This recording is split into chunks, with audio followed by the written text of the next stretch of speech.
Hi, good afternoon. Welcome back to our week 2 discussion. So last week we had discussed about the volcanoes. So for today's video, we are going to talk about the earthquake. Before we start again, I am Saira Abdurrahim, your science teacher, and this is our lessons objectives rather. Okay, so we have here at the end of the class discussion, at least 75% of the students will be able to. Okay, so you are expected to be able to achieve the following at the end of our discussion. First, discuss what is an earthquake. Next, discuss the anatomy of an earthquake. And then, discuss the causes of an earthquake. Then after that, discuss the effects of an earthquake. And lastly, describe and relate the distribution of earthquakes' epicenters. So what is an earthquake? An earthquake is a vibration of earth due to rapid release of energy. An earthquake is the result of a sudden release of energy in the earth's crust that creates seismic waves. The seismic activity of an area refers to the frequency, type, and size of earthquakes experienced over a period of time. We have here an example. If you throw a stone in a pond of still water, series of waves are produced on the surface of water. These waves spread out in all directions from the point where the stone strikes the water. Similarly, any sudden disturbances in the Earth's crust may produce vibration in the crust which travel in all directions from point of disturbances.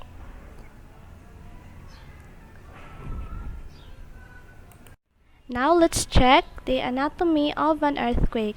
An earthquake is the shaking of the ground caused by sudden motions along faults or fractures in the earth's crust. So kanina nga yung example natin yung water. Pag binato mo, nag-create ng, or once you throw a stone in the water, di ba nag-create siya ng waves or vibration. So ganun din yung nangyayari sa earthquake. So, the anatomy of an earthquake are composed of the following. So we have here number 1, fault. I hope klaro siya. So fault is a fracture in the rocks that make up the Earth's crust. So nasa middle siya. Epicenter is the point at the surface of the Earth directly above the focus. So yung focus naman, it is the point within the Earth where an earthquake rupture starts. So sana klaro yung mga labels nila. Next, let's move to plates. So pag sinabing plates, it is a massive rocks that make up the outer layer of the Earth's surface and whose movement along faults triggers earthquake. And next we have lastly the seismic waves. Waves that transmit the energy released by an earthquake. So ito yung result ng earthquake, yung tinatawag nating seismic waves.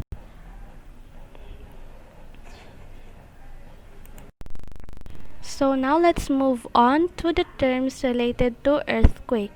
So kanina, pinakita ko na sa inyo yung anatomy ng earthquake. So for today's slide, we are going to talk or to discuss further the meaning or the definition of the terms related to earthquake. So first we have the focus or the hypocenter. Focus is the point on the fault where rupture occurs in the location from which seismic waves are released. Next we have the epicenter. Epicenter is the point on the Earth's surface that is directly above the focus or the point where an earthquake or underground explosion originates. Okay, now I'm going to show you again the anatomy of an earthquake. and I will give you a minute to take a screenshot or maybe familiarize the correct level of the earthquake's anatomy.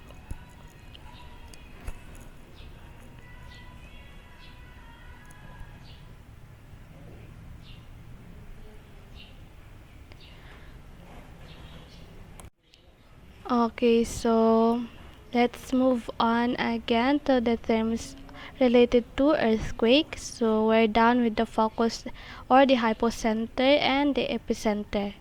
So epicenter, it is the point where an earthquake or underground explosion originates, and the hypocenter, it is the location from which seismic waves are released. Okay, next we have here the fault line. A fault line is the surface trace of a fault, the line of intersection between the Earth's surface. How about the fault plane? So when we say fault plane are the cracks or sudden slips of the land. And fault scarp is the topographic expression of faulting attributed to the displacement of the land surface by movement along faults. So we have three types of fault: the fault line, fault plane, and the fault scarp. Okay, so now let's discuss naman the causes of earthquake. So the primary cause of an earthquake is faults on the crust of the earth. So again, the primary cause of an earthquake is faults.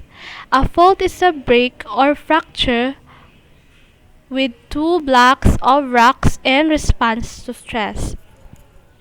This movement may occur rapidly in the form of an earthquake or may occur slowly in the form of creep. Earth scientists use the angle of the fault with respect to the surface known as the dip and the direction of slip along the fault to classify faults.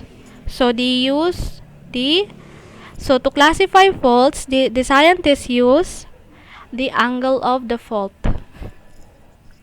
Okay, so so the primary cause, di ba kanina the primary cause is the faults.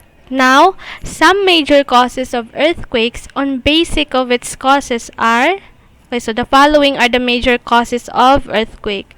We have here first the surface causes, next volcanic causes, and lastly we have tectonic causes. So we will discuss now let's move to the classification of faults. So later na nato i-discuss tong major causes. Excuse me. Okay, so classification of faults, we have here first the normal fault. So when we say normal fault, it is a deep slip fault in which the block above the fault has moved downward relative to block below.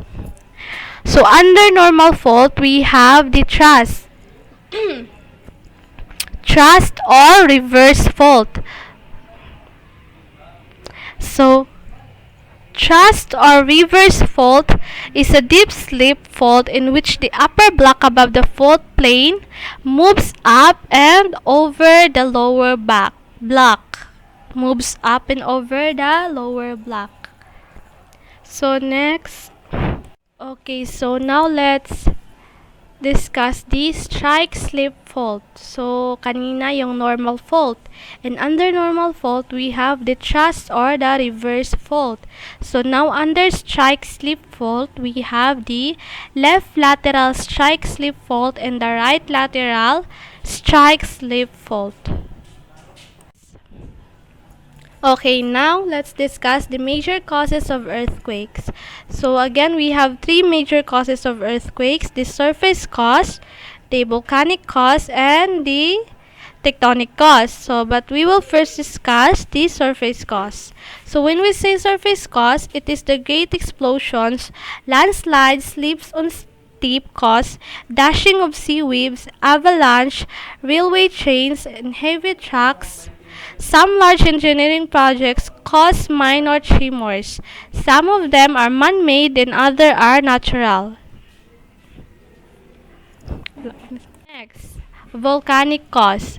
Volcanic eruptions produce earthquakes. Earthquakes may precede, accompany, and frequently follow volcanic eruptions. So they are caused by a sudden displacement of lava within or beneath the earth crust. So there are two general categories of earthquakes that can occur at a volcano. Again, there are two general categories of earthquakes. So we have the volcano tectonic earthquake, and we have also the long period earthquake. Okay, now let's head to the other cause, which is the tectonic cause. So tectonic cause are structural disturbances resulting in the parts of the lithosphere. Okay, wait lang. Okay, again, structural disturbances resulting in the parts of the lithosphere is the main cause of this type of earthquake. Again, the main cause of this kind of earthquake, or the earthquake that caused by tectonic, are the parts of the lithosphere. Most of the disastrous earthquakes belong to this category and occur in areas of great faults and fractures. Sudden yielding to strain produced on the rocks of accumulating stress causes displacement, especially along old fault zones known as great transform faults. Okay, so now let's talk about the waves produced due to earthquakes. So, di ba, pag may earth wave, may resulting seismic waves. So, seismic waves are produced due to earthquake and are basically divided into two major types. So, pag sinabi natin seismic waves, meron tayong two major types of seismic waves: the body waves and the surface waves. So, body waves travels through the interior body of Earth as they leave the focus. Body waves are further divided into two following types. So, pag body waves naman, we have two following types: the primary or the P wave and the secondary or the S waves. So again, the body waves travel through the interior or the body of the Earth. Okay, so this is the difference of the primary waves or the P waves and the secondary waves or the S waves. So the only thing that is important here, you have to remember that primary waves arrive first and the secondary waves arrive after P wave. And by the way, S wave is more slower than P wave, so the P wave is faster. Okay, now let's talk about the surface wave. So this is the other major type of seismic wave. Tapos na tayo kanina sa body wave, which is divided into two major parts. Two major types. Yung P wave at saka is S wave. So under body wave sila. Now, surface wave travels parallel to the Earth's surface, and these waves are slowest and most damaging. They might be slowest, but they are the most damaging. Surface waves are divided into two following types. So again, yung body waves kanina divided din sila into two following types. So again, the body waves are the P wave and the S wave. Now, the surface wave is also divided into two following types. So, surface wave are love waves and the Rayleigh waves. Love wave and Rayleigh wave.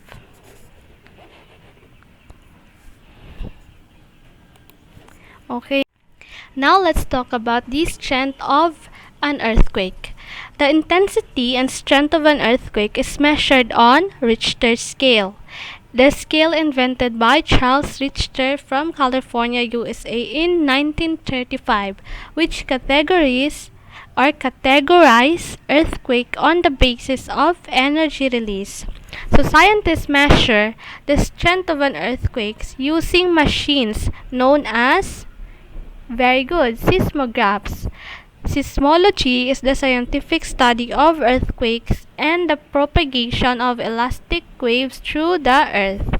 So again, when we say measurement or the machine used to measure the earthquake, it is called seismograph.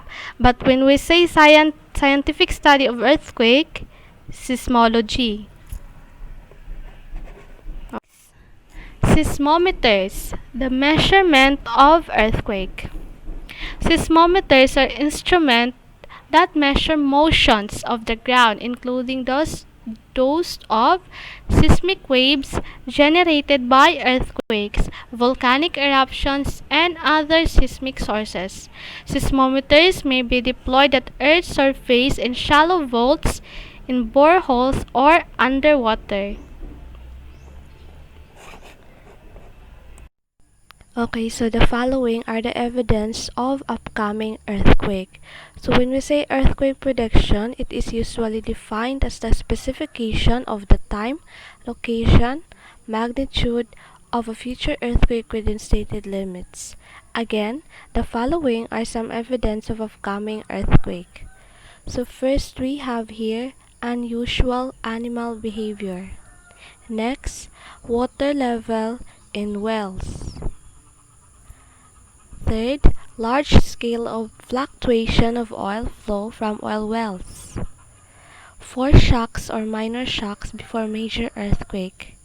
We also have here temperature change and uplifting of earth surface. And lastly, change in seismic wave velocity. Okay, so next here we have the effect of earthquake. So unlike our past discussion, which is the volcano, we have two types of effects, the positive and the negative effects. But here we only have the negative. Okay, so first, let's start with the loss of life and property. Next, damage to transport system. Example, the roads, railways, highways, airports, and marine. Third, we have damage to infrastructure. Next, chances of floods. Develop cracks and dams. Okay, when there is earthquake, for example, the Angat Dam, it is possible or it may be possible na magkaroon yun ng crack that can cause floods, overflowing of water. Then, we also have here chances of fire because of short circuit.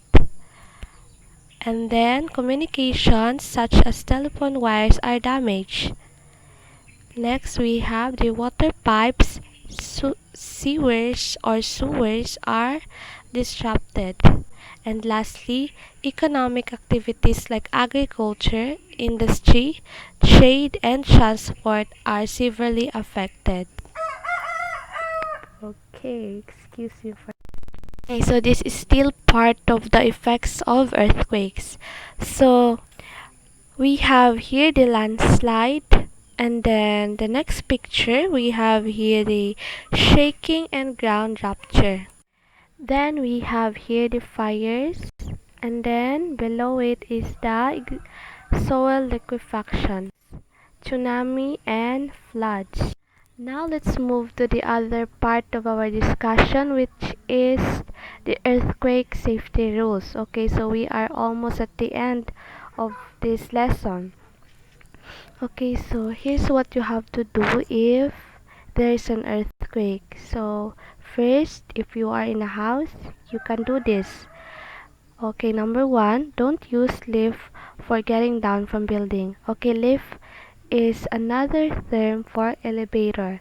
So, pag for example, nakatira ka sa condominium, wag na wag kang gagamit ng elevator pag bababa ka when there is an earthquake. So, yung possibility, maaaring masira yung elevator tapos masastuck ka doon.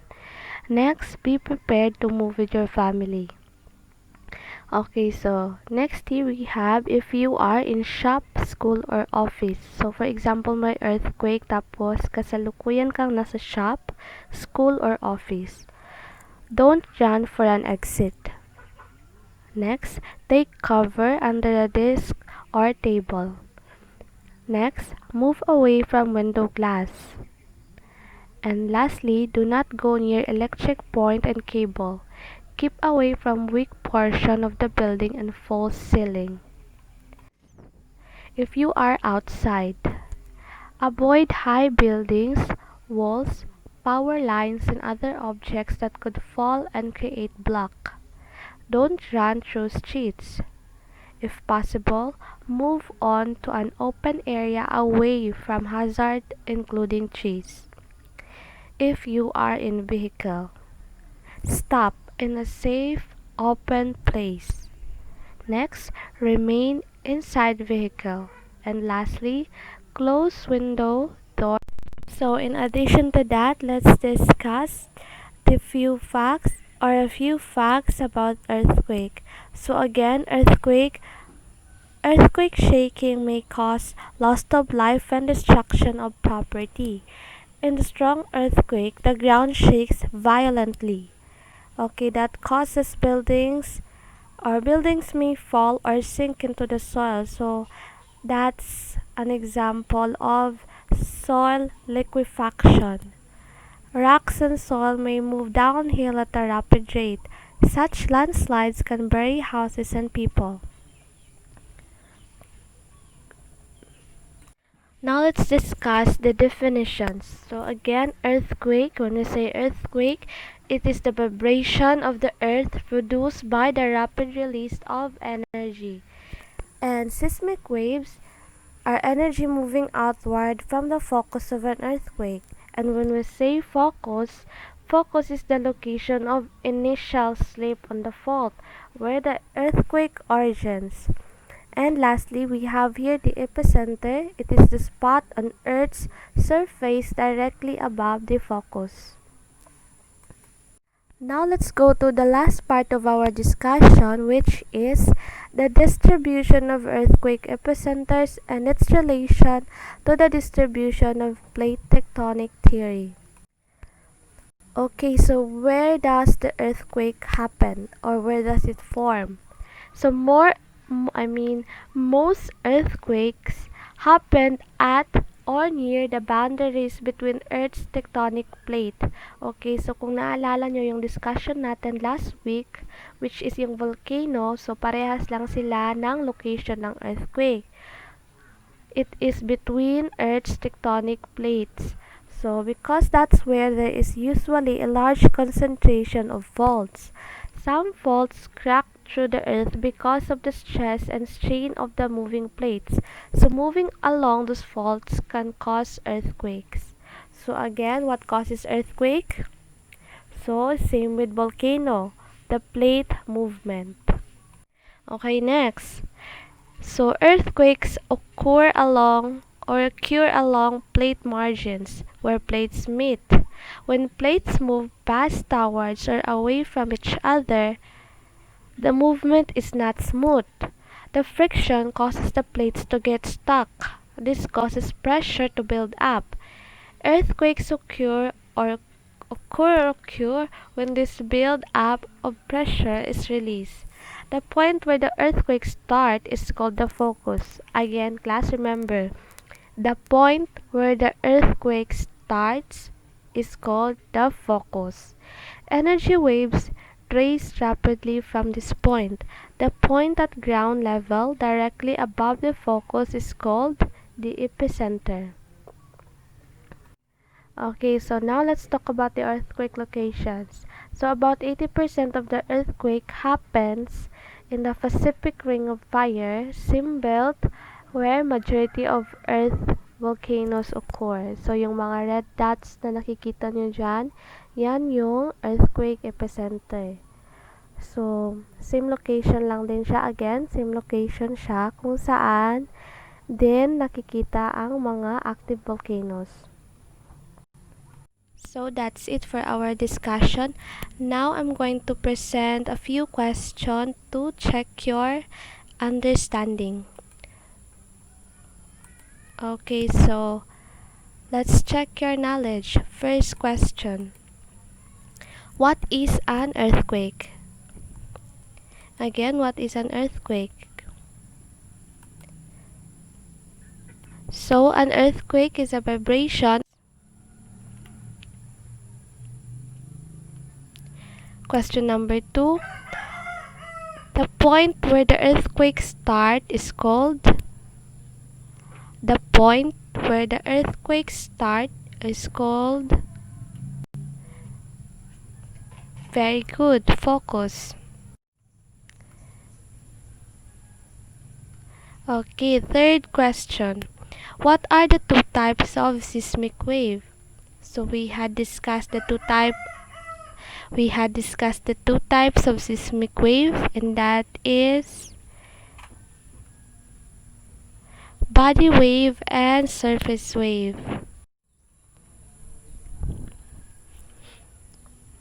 Okay, now for our fourth question. What are the two types of body wave? Again, what are the two types of body wave? Very good. The primary or the P wave and the secondary or the S wave. Now for our fifth question. Which travels faster? The P wave or the S wave? So which travels faster? The answer is the P wave. Now for our sixth question. What are the three major causes of the earthquake? So we have three major causes, and they are the surface cause, the volcanic cause, and lastly the tectonic cause.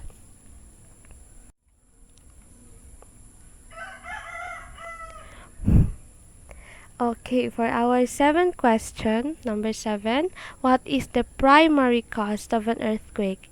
So yung kanina yung major cause, three major cause.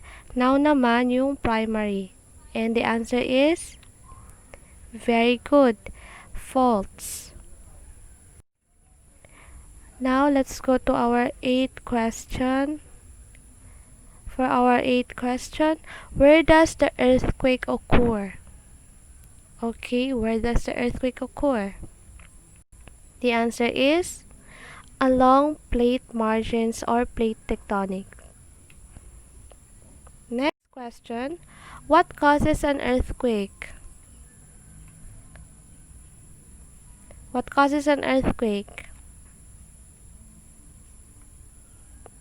Very good. Plate movement. For our last question.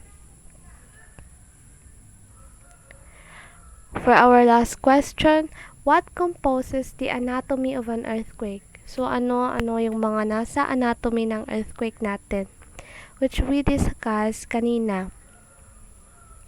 Okay, so what composes the anatomy of an earthquake? We have the fault, the focus, epicenter, plates, and seismic waves.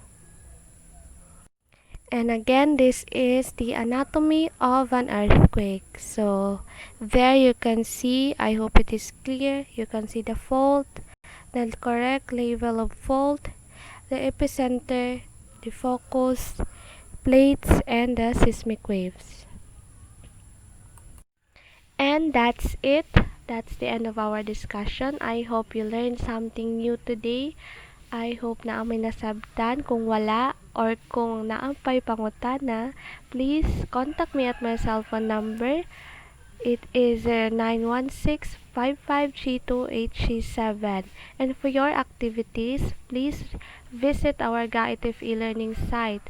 Diba gyatagan mo account sa inyong advisor, so kato inyong gamiton para makasulod mo sa atong e-learning site. And yeah, that's it. Thank you and have a good day. My name is Saira Abdurrahim and I am your science teacher.